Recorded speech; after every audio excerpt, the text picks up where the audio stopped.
Assalamu alaikum. Donc, notre première séance concernant les structures en C et en C++.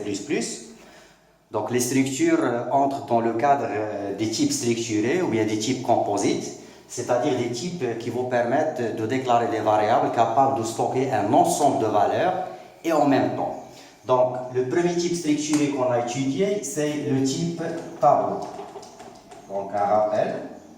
Donc, lorsqu'on entend tableau, que ce soit un tableau à une seule dimension ou bien à deux dimensions, en fin de compte, il s'agit d'une variable capable de stocker un ensemble de valeurs, mais à condition que ces valeurs appartiennent au même type de données, c'est-à-dire l'homogénéité des valeurs est une condition qui doit être vérifiée pour l'ensemble des valeurs à gérer dans votre tableau. Des exemples, lorsque vous déclarez un tableau dénommé T par exemple, de 10 éléments, alors vous invoquez donc, et déjà donc, le type d'éléments, il s'agit de 10 valeurs homogènes de type entier. Un tableau, donc un autre exemple, un tableau de 20 éléments de type réel. Donc la condition qui doit être vérifiée pour l'ensemble des valeurs à gérer dans un tableau, quelle que soit sa dimension, c'est l'homogénéité donc des valeurs. Toutes les valeurs doivent appartenir au même type de données, que ce soit un type standard ou bien un type structuré. Les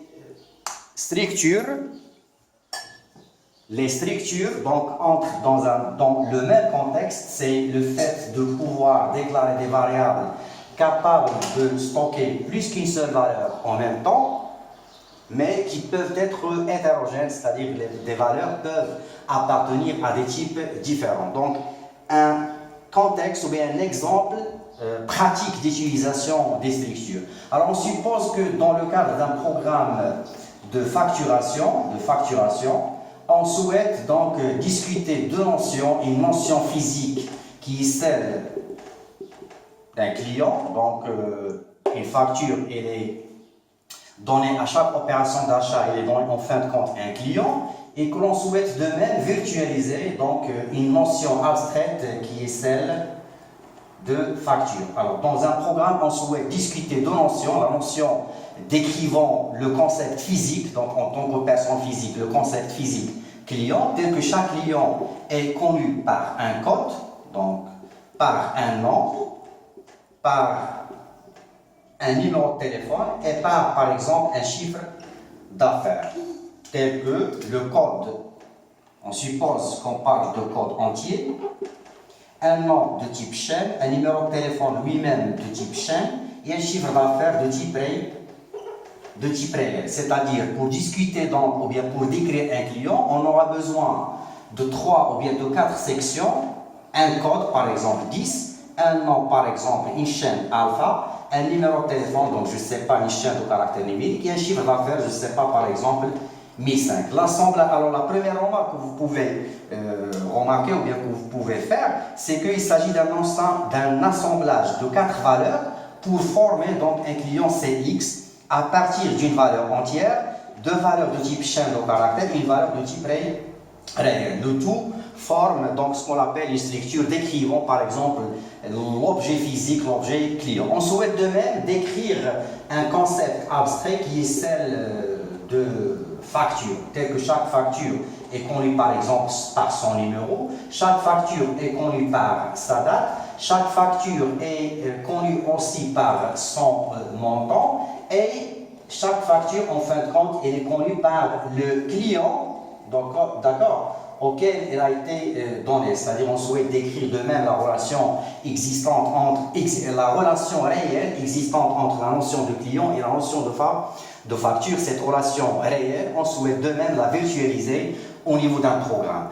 Une facture, donc, elle sera connue par son numéro, donc un entier par exemple, une date elle-même décomposée en 3 entiers pour jour, mois et année, un montant de type réel et un client donc de type en fin de compte de type client, c'est-à-dire un client qui lui-même connu par son code, son nom, son numéro de téléphone et son chiffre d'affaires. Alors la notion donc en ce qui concerne donc la notion abstraite telle qu'elle a été pour la notion physique de client, la notion de facture sera décrite par l'assemblage donc de, si vous voulez, de 4 valeurs de type différents au niveau du même objet ou bien au niveau de la même variable, une variable qui sera, si vous voulez, créée à partir d'un type personnalisé qui est celle de facture. Donc on constate donc l'hétérogénéité des valeurs à partir desquelles on va composer une facture, donc un entier, une date composée de 3 entiers, un réel qui correspond au montant de la facture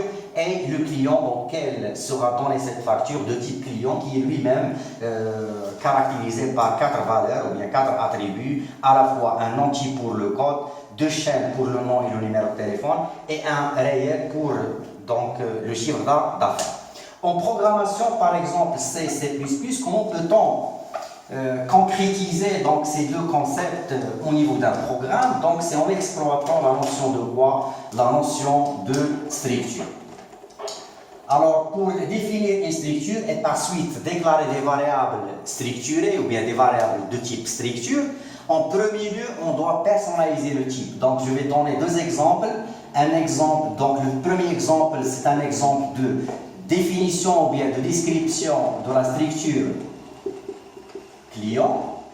Donc, chaque client, en respectant donc la syntaxe de création de la structure en C, C++, donc on commence en premier lieu par le mot réservé struct, c'est-à-dire on souhaite créer une nouvelle structure ou bien un nouveau type de données. On identifie notre structure par un nom, par exemple client, c'est-à-dire on souhaite créer une structure décrivant la notion, comme je l'ai dit, la notion physique, la notion de client, tel que chaque client, il sera connu par un code entier, un nom de type chaîne, string,